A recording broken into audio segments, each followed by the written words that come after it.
পাকিস্তানের প্রধানমন্ত্রী শেহবাজ শরীফ বৃহস্পতিবার বলেছেন, জাতিসংঘের গুরুত্বপূর্ণ কমিটিতে নির্বাচিত হওয়ার মধ্য দিয়ে দেশটির সন্ত্রাস দমনের যোগ্যতার প্রতি আন্তর্জাতিক সম্প্রদায়ের আস্থা পুনর্ব্যক্ত হয়েছে।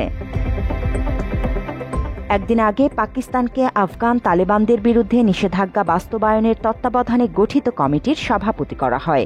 একই দিন পাকিস্তানকে নিরাপত্তা পরিষদের সন্ত্রাস দমন কমিটির সিটিসির সহ সভাপতিও নিযুক্ত করা হয়েছে। এছাড়াও পাকিস্তান দুটি গুরুত্বপূর্ণ সহায়ক সংস্থার সহ সভাপতি হিসেবে কাজ করার দায়িত্ব পেয়েছে। এই প্রসঙ্গ উল্লেখ করে শেহবাজ শরীফ বিশ্ববাসীর আস্থা নিয়ে ওই মন্তব্য করেন। এদিকে বেলুচিস্তানের মুখ্যমন্ত্রী সরফরাজ বুকতি বৃহস্পতিবার বলেছেন, পাকিস্তান ভারতের গোয়েন্দা সংস্থা রিসার্চ অ্যান্ড অ্যানালাইসিস উইং বা রয়ের অর্থ এবং ভারতীয় প্রক্সি এর মাধ্যমে পরিচালিত একটি পূর্ণাঙ্গ যুদ্ধে লড়ছে। বৃহস্পতিবার এক্স হ্যান্ডেলে দেয়া এক পোস্টে প্রধানমন্ত্রী শেহবাজ শরীফ বলেন, জাতিসংঘে পাকিস্তানের সাফল্য অত্যন্ত গর্বের বিষয়। তিনি লিখেন, এই গুরুত্বপূর্ণ নিয়োগগুলি পাকিস্তানের সন্ত্রাসবাদ বিরোধী দক্ষতার প্রতি আন্তর্জাতিক সম্প্রদায়ের আস্থা ও বিশ্বাস প্রকাশ করে। এই বৈশ্বিক হুমকি নির্মূলে আমাদের দৃঢ় ও অটল প্রতিশ্রুতির স্বীকৃতিও দেয়। সন্ত্রাসবাদের সবচেয়ে বড় শিকারদের একজন হিসেবে 90,000-এরও বেশি হতাহত এবং $150 বিলিয়ন বেশি অর্থনৈতিক ক্ষতির মুখে পড়ে পাকিস্তান।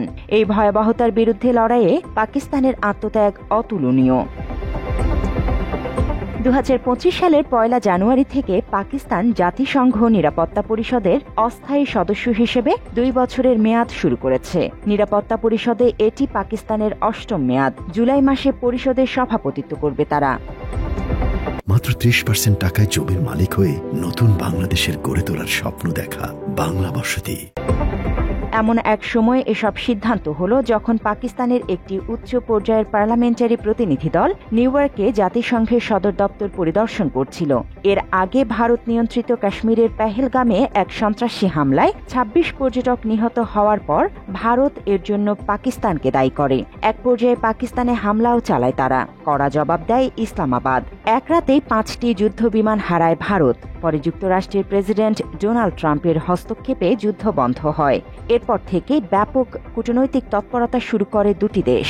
দুদেশের পক্ষ থেকেই উচ্চ পর্যায়ের প্রতিনিধি দল বিশ্বের বিভিন্ন দেশ সফর করে নিজ নিজ দেশের পক্ষ থেকে বয়ান প্রচার ও প্রতিষ্ঠার চেষ্টা করে। এরই এক পর্যায়ে সাফল্য পেল পাকিস্তান।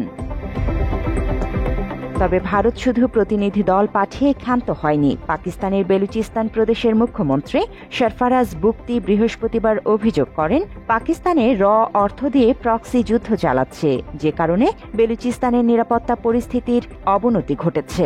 গত মাসে পাকিস্তানের গোয়েন্দা সংস্থা ISIও এর জন্য ভারতকে দায়ী করে। বুকতি বলেন, কিছুদিন আগেই পাকিস্তান সেনাবাহিনী ভারতীয় আগ্রাসনের কড়া জবাব দেয়। অপারেশন সিন্দুরের ব্যর্থতার পর ভারত ফিতনাউল হিন্দুস্তান নামে একটি গ্রুপকে উস্কে দেয়। তিনি অভিযোগ করেন, ভারতীয় গণমাধ্যম করাচি বন্দরে হামলার বিষয়ে ভুয়া খবর প্রচার করেছে। তিনি সতর্ক করে বলেন, প্রয়োজনে আমরা সামরিক বাহিনীকে অভিযান পরিচালনা করতে দ্বিধা করব না। Desk report, Bangla addition.